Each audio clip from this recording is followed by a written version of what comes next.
What is money? Can you define it easily? Reach into your billfold and pull out a dollar bill. Is this money? Is it worth $1? Why?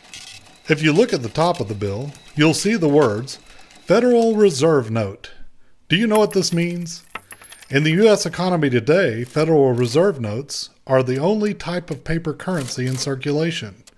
But would you be surprised to know that in 1925, there were 6 different kinds of paper currency American banks had to keep track of?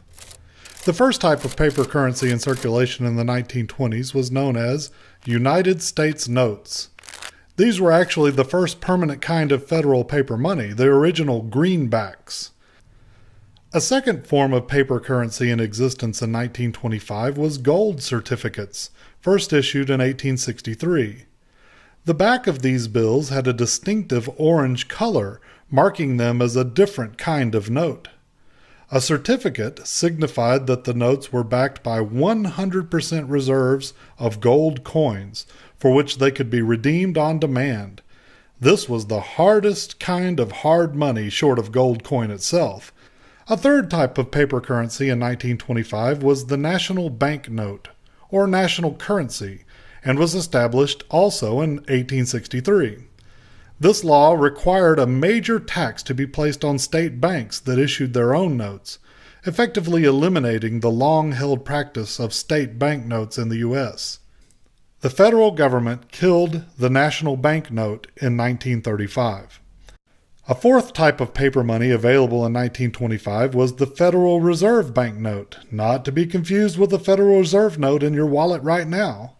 The Federal Reserve banknote was identical to national banknotes in form and function, but issued by Federal Reserve banks. These notes, too, were retired in 1945.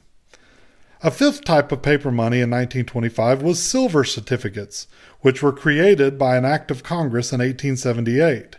Silver certificates, therefore, allowed the Treasury to mint its silver dollars, let them sit, and just issue paper money instead. Almost all $1 bills in the United States until 1963 were silver certificates. And strangely enough, they could be redeemed in silver, small bars, at the United States Treasury all the way until 1968.